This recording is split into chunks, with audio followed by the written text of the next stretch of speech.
ఈ నెల 27 నాటికి ఏపీ తాత్కాలిక సచివాలయానికి ఉద్యోగులందరూ రావాల్సిందే అంటూ ఏపీ సీఎం చంద్రబాబు స్పష్టం చేసిన విషయం తెలిసిందే. ఈ నేపథ్యంలో వెలగపూడి తాత్కాలిక సెక్రటేరియట్ నిర్మాణ పనులు ఎక్కడి వరకు వచ్చాయో తెలుసుకునే ప్రయత్నం చేసింది సాక్షి టీవీ. కొద్దిపాటి వర్షాలకే చిత్తడిగా మారుతున్న కొత్త సచివాలయం పరిస్థితులపై మా కరెస్పాండెంట్ రాజా రమేష్ గ్రౌండ్ రిపోర్ట్ ఇప్పుడు.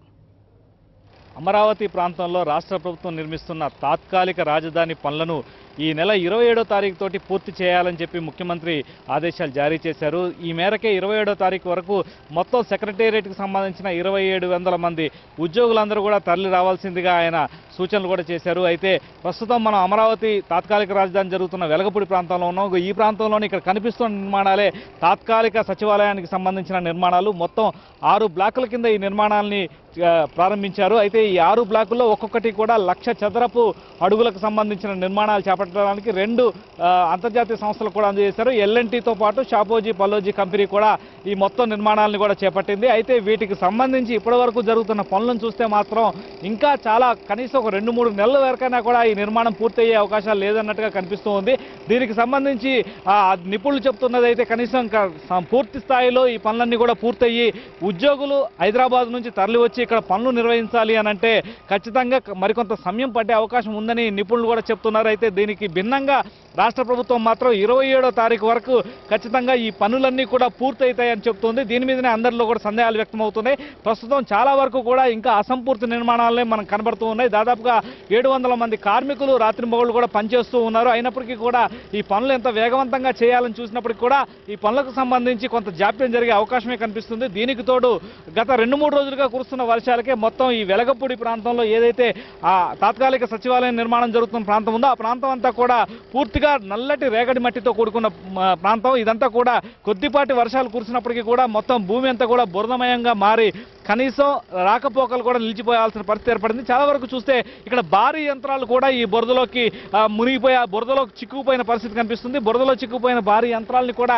బయటికి తీయాలి అని అంటే పూర్తిగా మళ్ళీ ఎండ వచ్చి భూమి కాస్త గట్టిపడే వరకు కూడా ఇక్కడ ఆ యంత్రాలని బయటికి కదిలించలేని పరిస్థితి. ఈ రకమైన పరిస్థితి నెలకొని ఉన్నప్పటికీ కూడా ప్రభుత్వం మాత్రం 27వ తారీఖు కల్లా తాత్కాలిక సచివాలయం పూర్తవుతుంది. దీంట్లో చాలా భాగాల్ని పూర్తి చేసి సచివాలయానికి సంబంధించిన ఉద్యోగులందరికీ కూడా అందజేయడానికి సిద్ధంగా ఉన్నామని చెప్తున్నారు. ప్రధానంగా ఎల్ఎన్టీకి సంబంధించి ఇచ్చిన ఒక బ్లాక్ లో మాత్రం కొంత వేగంగా పనులు జరుగుతున్నప్పటికీ కూడా పూర్తిగా సచివాలయ ఉద్యోగులు వచ్చి ఇక్కడ కూర్చొని ఫైళ్లు చూసే పరిస్థితి మాత్రం ఎక్కడెక్కడే ఏమాత్రం కూడా కనిపించిన పరిస్థితి.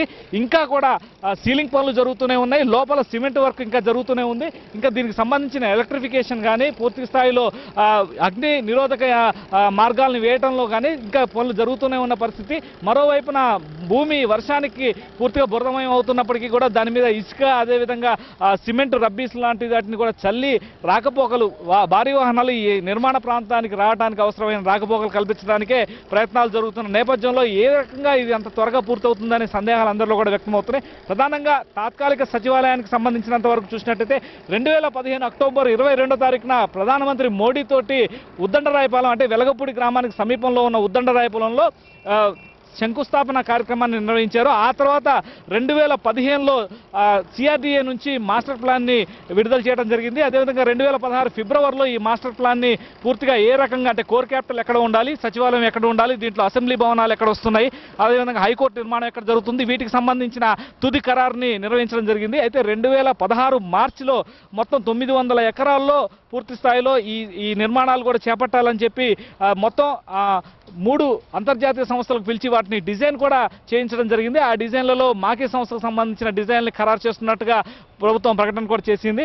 2016 జూన్ 6వ తారీఖున ముఖ్యమంత్రి దంపతులు ప్రస్తుతం మనం చూస్తున్న ఈ వెలగపూడి తాత్కాలిక సచివాలయం నిర్మాణానికే వారు భూమి పూజ చేశారు. ఈ భూమి పూజ చేసి కరెక్ట్గా సరిగ్గా ఈ రోజుకి 1 ఇయర్ అవుతుందంటే సంవత్సర కాలంలో ఇక్కడ జరుగుతున్న పనులను చూసినట్లయితే ఇంకా నిర్మాణ దశ పూర్తి కావాల్సిన అవసరమే కనిపిస్తుంది. ఈ నేపథ్యంలోనే ఉద్యోగ సంఘాల నాయకులు అలాగే మహిళా ఉద్యోగులు కూడా ఇక్కడ ఈ ప్రాంతానికి వచ్చి వీళ్ళు ఇక్కడ జరుగుతున్న నిర్మాణాలన్నింటినీ కూడా పరిశీలించడం జరిగింది. ఈ పరిశీలన నేపథ్యంలో ఇంకా నిర్మాణాలు పూర్తి కావాల్సిన అవసరం ఉంది. ఇంకా విజయవాడ నుంచి కానీ గుంటూరు నుంచి కానీ ఇక్కడికి తరలి రావాలంటే అంతర్గత రహదారులే పూర్తి స్థాయిలో పూర్తిగా లేని పరిస్థితి కనిపిస్తున్న నేపథ్యంలో ఏ రకంగా ఇక్కడికి రావడానికి అవకాశం ఉంటుంది.